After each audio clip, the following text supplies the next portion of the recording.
look at this leaf. I mean, it's like I'm in a jungle right now.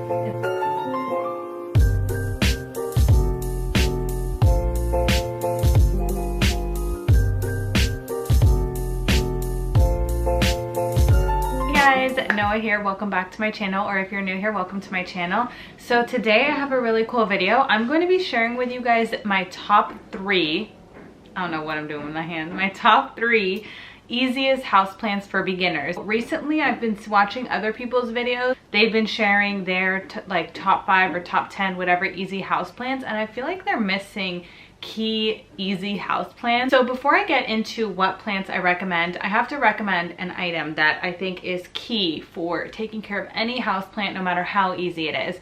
You can find it on Amazon for about $10, but I do think that it is kind of necessary. It's really helped me out a lot. So it's a water meter reader, and I originally got one of these that had like the water reader and the pH reader, and that totally confused me, and I feel like getting just the moisture reader separately was really helpful for me. So basically you just stick it in the soil and it tells you if it's dry, moist, or wet. The reason this is important is because a lot of times the top of the soil will be completely dry, like dry like a desert, but then once you're like 3 inches deep into the soil, it'll be super wet. It's really hard to tell even by just sticking your finger in the soil, because you can only feel the first 2 inches pretty much. Even if you go deep, sometimes 3-4 inches down will still be dry, but then the bottom of the soil is wet. And a lot of plants really want the water to completely dry out because the roots still need oxygen and still need air to breathe in order to grow. So if you continuously overwater like I do, that is my big issue.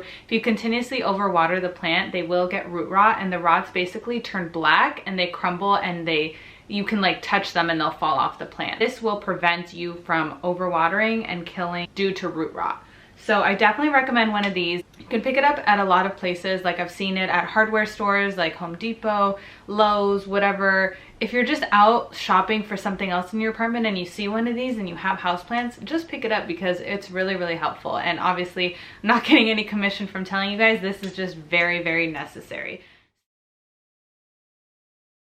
The first houseplant I want to recommend is my favorite, and there's reasons why this is the plant you should get as your first plant. So it is a pothos, and I have plenty in my apartment, but this is one of them. And one of the reasons I really love them is because they trail, and I think that that's so fun. And if you're into decor, like home decor like I am, trailing plants are so fun because you can trail them over windows, over curtains, over shelves, anything really.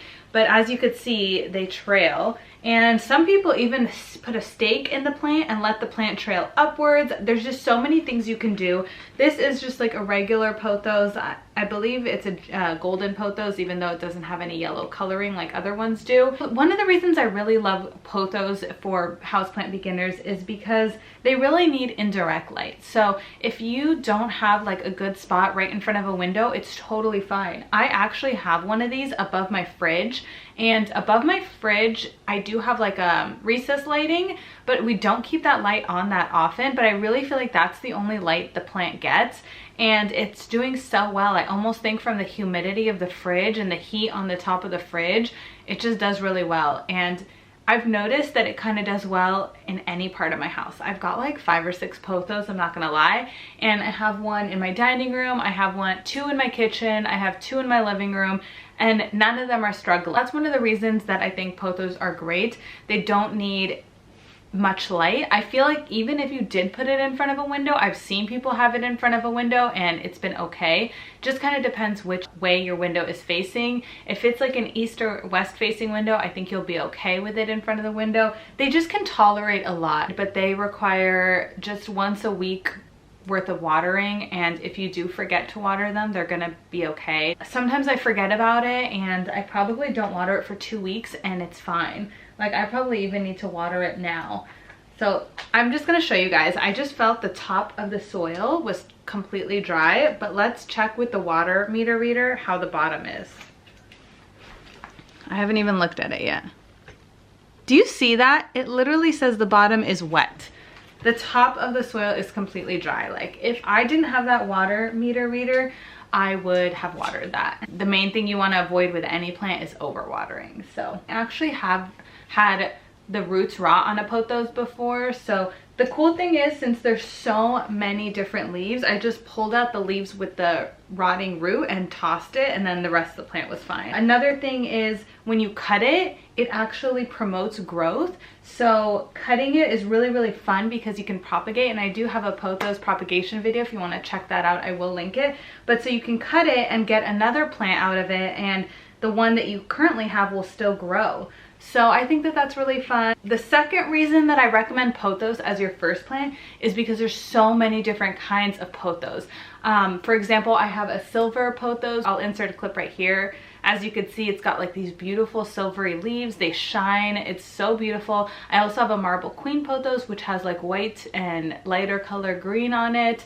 I actually recently ordered a Brazil pothos and a few other different kinds that are coming in the mail, so I'm excited about that. But that's fun because then you can choose the one that you really like. They require the exact same care. And then there's some like rarer ones like Cebu Blue, which I really want.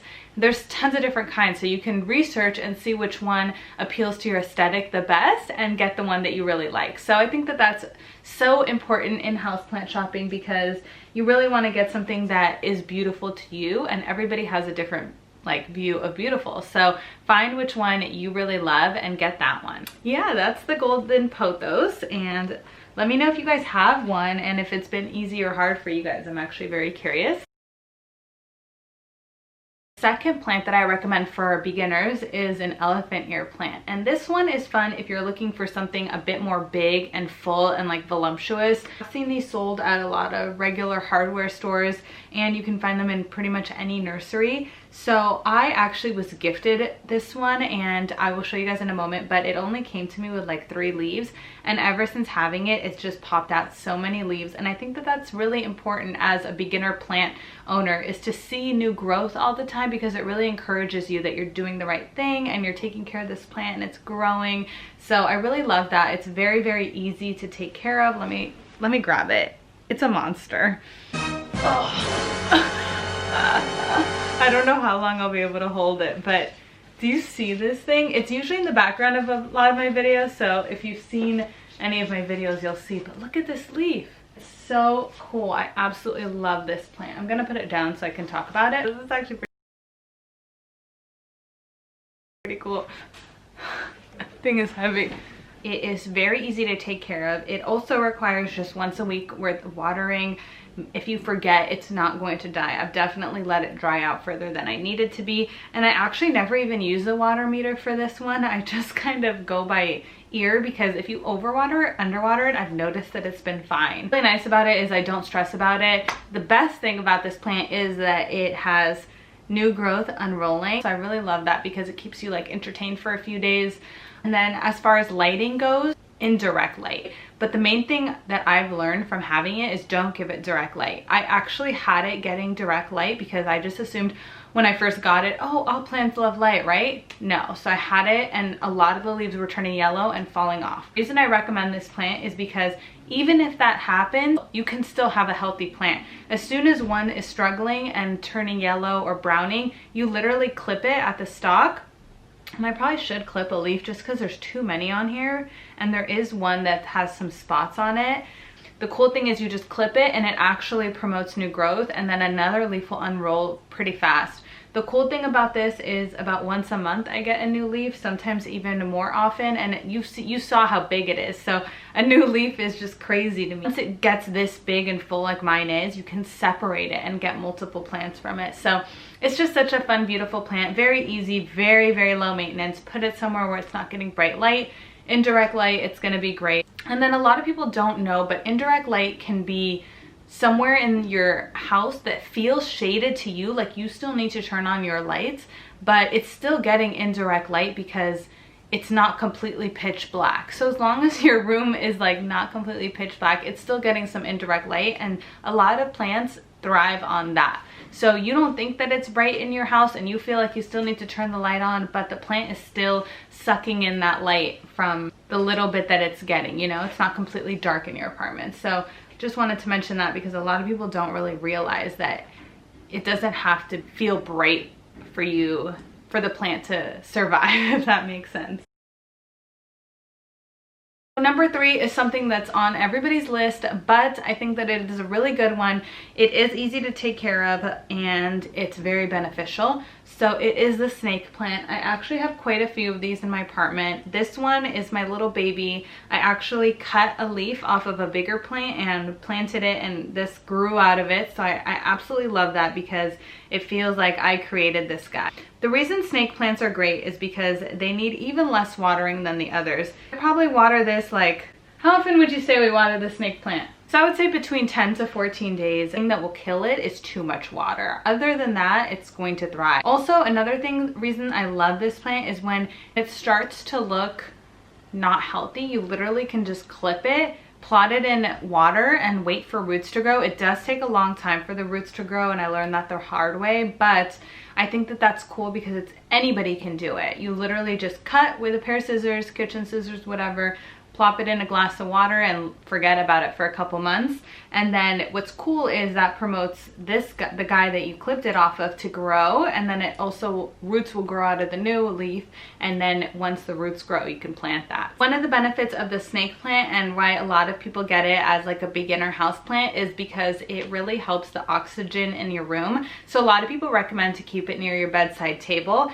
I'm gonna read this from Google, but it says, the snake plant cleans air better than most indoor plants as it has the ability to absorb excessive amounts of carbon monoxide. It emits oxygen and filters other toxins from the air such as benzene, xylene, triethylene, and formaldehyde. I think that it's so cool to get as your first houseplant because you're really cleaning the air in your room and purifying it and getting rid of all the toxins, and who doesn't want that, you know? So, and there are other houseplants that filter the air, but I believe the snake plant is one of the only ones that still filters the air through the night, and I could be wrong, but from some research I've done, it seems like a lot of plants like suck up air at night, but the snake plant still like filters it, if that makes sense. Like it doesn't sleep basically. So yeah, I think that that's really cool, and I think a really good benefit of having a snake plant. Another thing I want to mention is that I'm saying it's easy to take care of, but that doesn't mean it's not going to be like 100% perfect. You still have to care for the plants, and even though these are easy, even I've killed some of these. I've actually killed a snake plant before, believe it or not. So it's not, if you kill a plant, don't give up. It's not the end of the world. All the crazy plant people, all the big plant YouTubers and everything like that, they've all killed a plant before. I've actually killed 2 string of pearls plants now, and I still kind of want to get another one to try it out. Even though it's so hard to take care of, I still want to try again. Don't give up, keep trying, and keep watching videos, keep learning, and YouTube will be your best friend in all this because that's where I've learned everything that I know. So I wanted to have one special edition that if you made it to the end of the video, I will share with you guys the plant that's really easy for me, but I can't say that it's going to be easy for everyone else. I just kind of stalk this plant and I watch it a lot, so it's been really easy for me because you can place it anywhere in the house and it's done really well. And that is a Syngonium. And I actually have quite a few Syngoniums. I probably have like 4 or 5. I have the white butterfly, the gold illusion, the regular Syngonium, and then now I have the pink splash. And for me, it's very easy because at first I thought I was struggling with it because a lot of the leaves at the bottom, like as you could see here, it's struggling. But that's kind of how the plant grows. The bottom small leaves die out, and I didn't know that. And I was like, oh my god, what am I doing to kill this plant? But that's how it grows because it eventually will have all big leaves, and so that means all the little ones have to die out, right? So it's really interesting how the bottom little ones die out and then it grows these big tall ones up here. This is the newest leaf. It's so shiny, so pink, so beautiful. It's got another leaf unfurling right next to it, and it's actually got a bunch of leaves unfurling in the middle. I mean, it's just such a beautiful plant, and it really does well in most light conditions. I would say just don't give it bright light, but indirect light. I even have like 3 of these in a no light area. Like literally it's super dark. It's at the bottom of a shelf and they're thriving. They're doing great. And another thing is I've watered these, like overwatered it, because before I had my water meter reader, I would overwater it and they were still were fine. So I really love this plant. It's my favorite, and for me, it's so easy, and I do feel like it can be easy for a lot of people. So if you want, try out one of these. This is something nobody ever mentions, but try a Syngonium, see what you think. Let me know if you have tried it and you've had success like I have. I just think it's so beautiful and fun to watch it grow. So definitely recommend getting a Syngonium. Alright guys, so that's the end of my video. Thank you guys so much for watching. Let me know what you guys think in the comments down below. Have you tried any of these plants? Have you had success with them? Have you had failures? I'm really interested to know. Leave me a comment down below, like this video, and don't forget to subscribe to my channel for more fun content like this. Also, don't forget to follow me on my Instagram. I'll insert it right here because I do post a lot of my plant stuff on there, as well as like when I receive new plants, when I buy new plants. So that's always fun. You kind of get to see it before it gets uploaded to YouTube. I really love doing these for you guys and I want to continue, so the support would be greatly appreciated. And with that all being said, I will see you guys next time. Bye!